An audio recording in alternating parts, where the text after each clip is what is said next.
Look, the car's pushed up, but it won't charge. Once this light comes on, the car can only go a few kilometers at most. So you've been waiting here since 3 a.m.? Yeah, there's no other way. I woke up at 5:30 this morning just to charge. I can't believe it. As a car vlogger, I never imagined there could be such a huge issue with electric cars. Right now, I'm in Chengdu, trying to charge my electric car at a station, and only after arriving here did I realize I can't charge it. The plug is connected, and when I scan the code, it says the terminal is not operational. I thought maybe the charger was broken, so I switched to another one, but it still didn't work. It's not just me. Nobody here is able to charge their car. After asking around, I found out it's because of power restrictions. Hey man, are you able to charge? Nope. It seems like none of us can. Can't charge at all. Hey buddy, how much battery do you have left? What's the percentage? 15%? Did your car manage to charge? I can't charge mine either. How much battery do you have left? My car is a hybrid, so I can still use fuel. Hybrids are still good, but for range-extended EVs, forget about charging. I'm just here to check things out. Yeah, nothing we can do. Just use fuel for the next couple of days. Hey man, can your car charge at all? Nope. So you're out of luck too. Power won't be restored until midnight. I tried yesterday, didn't work. Tried again today, still nothing. When I got here, I thought at least a few chargers would work. There are cars plugged in with no one inside, but the chargers aren't even working. What are they doing? They're waiting for midnight when the power comes back, so they can charge without waiting in line. I grew up in the north, so I don't fully understand what power restriction means. I thought it just meant limited electricity use, but now I'm at this charging station where there's no power at all. You can see all these people pushing their cars, but pushing doesn't help either. Some of them even have kids with them, waiting to charge. Even a DD driver just left because he couldn't charge. And more electric cars keep arriving. This is the most anxious I've ever felt since driving an EV. It's not that I can't find a charging station. It's not about waiting for a charger. There are chargers here, but no electricity. I've only got a little bit of battery left. With so many electric cars on the road now, do you think these power restrictions are reasonable? At the second charging station, there's still a power restriction. Can we charge at all? What time will power be back? Midnight. It's been like this everywhere in Chengdu lately. So there's no power at all? Can I take a look? The red light's on. Once that light comes on, it means only a few kilometers of range are left before it's done.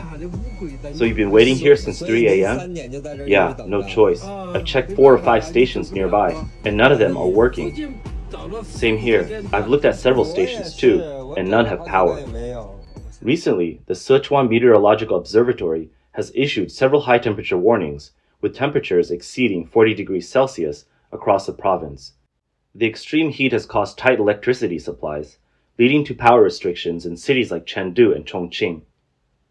This has affected industrial and commercial sectors, including the use of electric vehicle charging stations.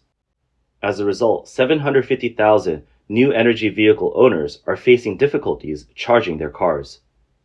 Many have reported that electric vehicle charging stations in Chengdu can't be used during the day and only become available late at night. One automotive vlogger posted a video on the Chinese version of TikTok, Douyin, expressing frustration after days of being unable to charge his car. He described the situation as incredibly stressful. It's still not working. Power restrictions again, guys. This is the 4th charging station we've tried today, and still no luck.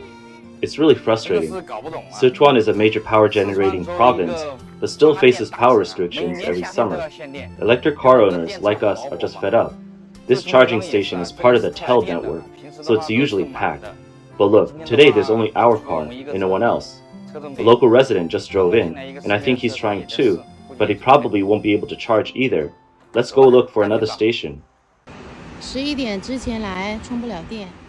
After 11 p.m., we can't even get into charging stations because of the huge number of cars.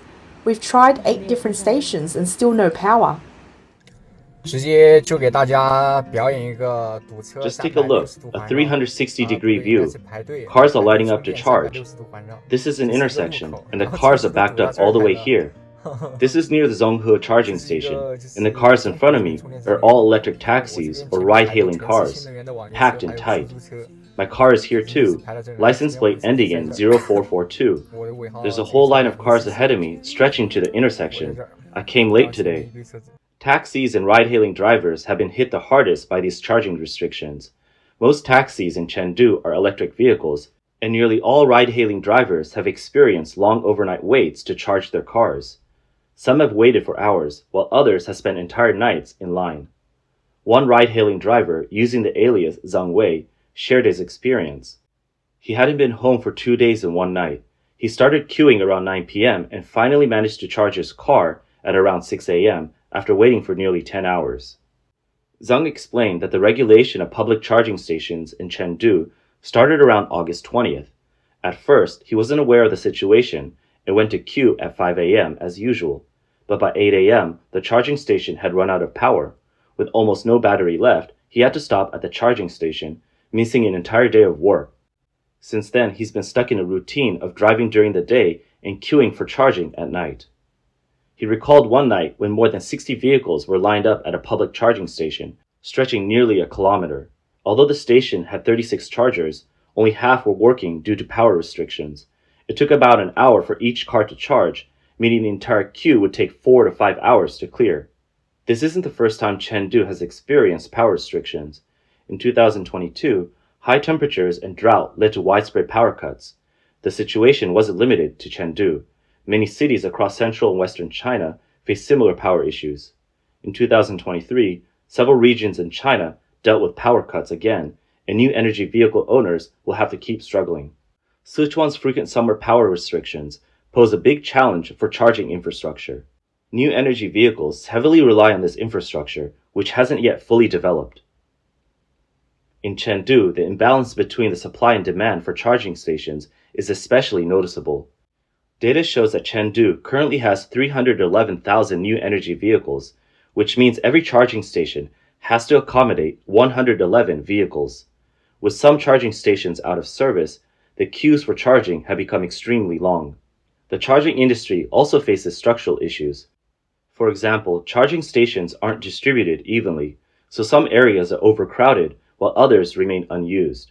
There's also a lack of standardization, making it difficult for different operators to connect their systems. This results in low utilization rates. Also, the lack of proper maintenance and timely repairs leave many zombie chargers out of service for long periods.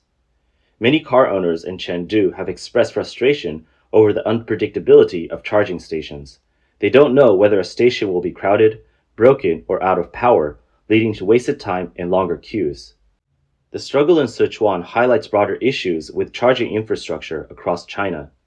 Despite the rapid growth of new energy vehicles, China still has relatively few charging stations. By the end of 2023, China had almost 8.6 million charging units, with 929,000 new public chargers added that year, a 42.7% increase. However, installing private chargers in residential areas remains more difficult than improving public charging availability. As charging problems grow, many car owners are becoming more frustrated. Some are questioning their decision to buy an electric vehicle in the first place. Others have said that if the situation doesn't improve, they may switch back to gasoline vehicles. Charging station operators also feel helpless in the face of extreme heat and power restrictions. It's not just power cuts that cause charging problems. Traffic jams do too. During the Chinese New Year, major highways were severely congested, with some areas gridlocked for 5 days and nights. Cold weather drained electric vehicle batteries quickly, leaving many cars stranded. Gasoline cars also broke down, but rescue teams could refuel them on site.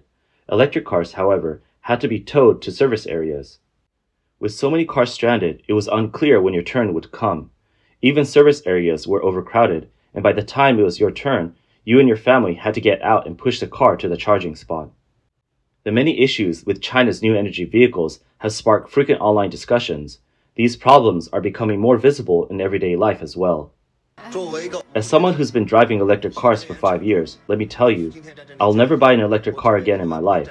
A range of 420 kilometers in theory, but only 200 kilometers in reality, and 150 kilometers on the highway. Even a 600-kilometer range gives you just around 260 to 270 kilometers, and that's when there's no traffic. If you get stuck in traffic, factor in the towing fee and the time wasted, you do the math. Don't believe the hype that electricity is cheaper than gas. That's all nonsense. China has been pushing the electric vehicle industry. offering subsidies and incentives, yet many people still choose gasoline cars. Why is that? A Chinese journalist conducted a survey of about 40 friends and colleagues, asking, "Why don't you buy a new energy vehicle?" The answers were surprisingly consistent. The main reasons were high repair costs, poor battery range, low resale value, and safety concerns. First, high repair costs. The most worrying issue is battery repair. The battery alone accounts for up to 30% of the car's value. For example, replacing the battery in a 200,000 yuan car could cost at least 60,000 yuan. Faced with such high costs, many people would rather buy a new car than replace the battery. Second, poor battery range. Electric vehicles don't have the same range as gasoline cars. A car might be advertised with a range of 300 kilometers, but the actual range is around 240 kilometers. Once the battery runs out, finding a charging station takes time, and even fast charging takes at least half an hour. This is inconvenient for people in a hurry, especially those who drive long distances. Third, low resale value. After 5 years, a gasoline car valued at 200,000 yuan could still sell for over 100,000 yuan. In contrast, an electric car might only sell for 60,000 or 70,000 yuan. Also, battery degradation over time means a car won't perform as well, even with a new battery. This leads to a greater drop in value for electric cars. Fourth, safety concerns. Gasoline vehicles have been around for many years, and their safety measures are well established. Electric vehicles, however, face ongoing issues with fire hazards. When a gasoline car catches fire, the fuel line shuts off, slowing the fire spread and giving passengers time to escape. Electric cars don't have this feature, and once they catch fire, it's difficult to control. The batteries are sensitive to both heat and cold, making them prone to catching fire. At the 2022 World Battery Conference, Professor Sun Jinhua from the University of Science and Technology of China shared data showing that new energy vehicles are more likely to catch fire than gasoline cars. The risk is 2.5 to 3 times higher, contradicting previous industry beliefs. This marked the first time an expert publicly stated that new energy vehicles are more likely to catch fire than gasoline cars. When an electric vehicle catches fire, it's extremely difficult to extinguish. A firefighter mentioned that it takes at least 40 minutes to put out a fire in a new energy vehicle. After 40 minutes, what's left of the car? Likely just a shell. Electric vehicles also have a higher chance of reignition. When a lithium battery undergoes thermal runaway, it doesn't release all its energy at once. Instead, heat spreads slowly, affecting other battery cells and causing the fire to reignite. Despite these issues, China continues to promote electric vehicles aggressively. Why? Recently, a social media post revealed that China's push for new energy vehicles aligns with President Xi Jinping's long-standing goal of overtaking at a curve, a term in Chinese for gaining an advantage during a risky moment by taking bold action. According to the post, the push for electric vehicles isn't about their cost-effectiveness or environmental benefits. Instead, electric vehicles fit China's national strategic goals. By promoting electric vehicles and encouraging widespread use, China can gather data and experience. In this way, China hopes to surpass other countries in this sector by overtaking at the curve. The large subsidies are driven by political directives, ensuring companies meet production targets even if they lose money. As early as 2014, Xi Jinping emphasized that developing new energy vehicles is the only way for China to transform from a major automotive country into an automotive superpower. In 2016, Xi instructed that China must break through core technologies and achieve overtaking at the curve in certain areas. Experts argue that Xi's focus on overtaking at the curve reflects a speculative approach. Instead of striving to compete head-on, China is looking for a shortcut. Xi Jinping's push for electric vehicles is seen as an attempt to challenge the US and take the lead in global issues like climate change and energy. The concept of overtaking at the curve highlights the impatience of China's automotive industry and society as a whole. Without government protection, China's new energy vehicle companies and component brands could struggle to compete. Dr. Xie Tian, a professor at the University of South Carolina, Aiken, believes China's impatience stems from its struggling economy. The lack of hope for short-term recovery could make Xi Jinping more dangerous and unpredictable. China's economic decline reflects the weakening of the communist regime itself.